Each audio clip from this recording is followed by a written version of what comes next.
Okay, so today we are going to solve a system with three variables. So what I would do is, in your notes, copy down this sentence. Solve for 2, solve for 1. Solve for 2, solve for 1. Pause the video and copy that down. Okay, copy this system down.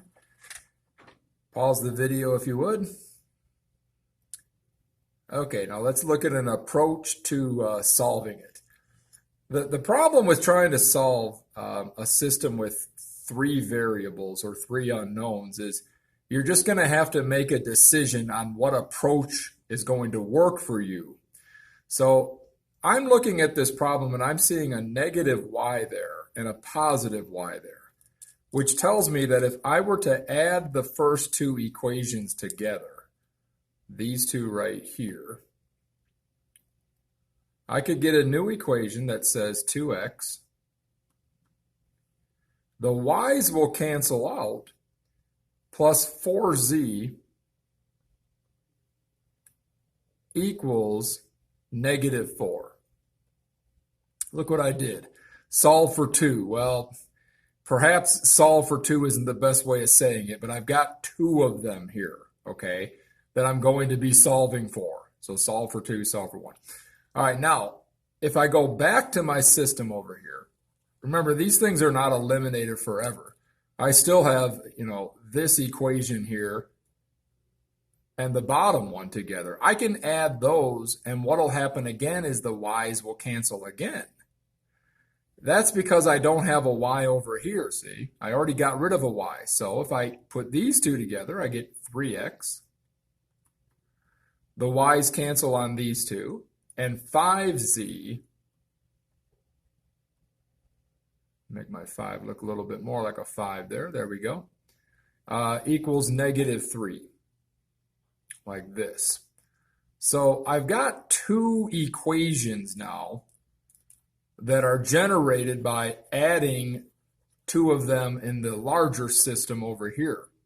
So that's what I mean by saying solve for 2. I've got two of them now. If I do this, I can say, okay, let's solve this. Solving this goes back to something we've already learned. We would say, okay, let's times this one by, say, negative 3. Then I'll have negative 6x, negative 12z equal to positive 12. Just distribute the 3 to everything, even the equal sign. Now, that's a joke, but it's just a matter of reminding you to do everything. So like if I do down here now, times everything by positive 2, positive 6x, positive 10z, 2 times an equal sign is an equal sign, and 2 times negative 3 is negative 6, okay? Now, if I didn't explain, and I don't think I did, the reason I chose negative 3 to multiply and 2 to multiply is, again, I'm looking ahead, okay? These are my eyes right here, all right? Your eyes have got to spot some of this stuff, okay? Your eyes have got to be able to say, oh, negative 3 times 2 is negative 6, there it is, and 2 times 3 is positive 6, and if I add those, I'll get rid of the x's, see? All right, so by doing that, the x's are eliminated, but I end up here now with negative 12 plus 10, or negative 2 times z, equals 12 minus 6, which is 6, divide by negative 2, and z is negative 3. We'll hold that thought for a moment. Solve for 2, solve for 1. I got one solved now, see? All right, back to these over here. I don't need to erase these, but I will anyway, like that. Okay, just to give you an idea of, you can still use these equations that you had over here. We had a negative 4 there. If I take my negative 3 and just simply put it into that equation right there, I have 3x minus 15 equals negative 3. I always get people saying at this point, you lost me. Where'd you get that? Because I did 5 times negative 3. That makes negative 15. See, I'm substituting the negative 3 for z into this equation right here. Well, that gives me 3x minus 15 is negative 3, so I add 15 to both sides. and we now got an equation that says 3x equals 12. Divide by 3, and x is 4. Well, look at there. I got z, I got x. All I need now is y.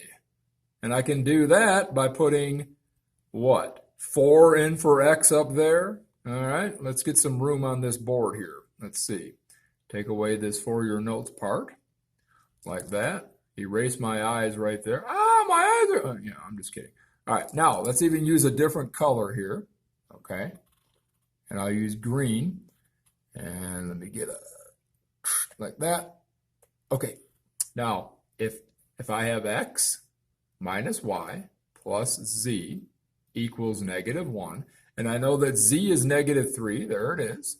I know x is 4, there it is, minus y equals -1. So 4 minus y, just like x minus y, plus z, well, it's negative, so it's going to make a minus, plus -3. 4 minus 3 makes 1 minus y equals -1. Take away 1, take away 1, and negative y equals -2, implying that positive y is +2. All right, so your solution to all of this now, let me just get a little more room on my board here, extend this a little bit. Okay, the solution is written as 4, 2, -3, because x is the 4, say there's my x, y is the 2, and z is the -3. Now I won't do a check, sorry, I'm going to make that a z, there we go. I won't do a check for you, but you can go ahead and substitute each of those values into all 3 original equations, and they will make it true. I'll do one of them just to show you what I'm talking about. 4 is in place of x right there, plus 2, so plus 2, I'm doing this equation right here in the middle, okay?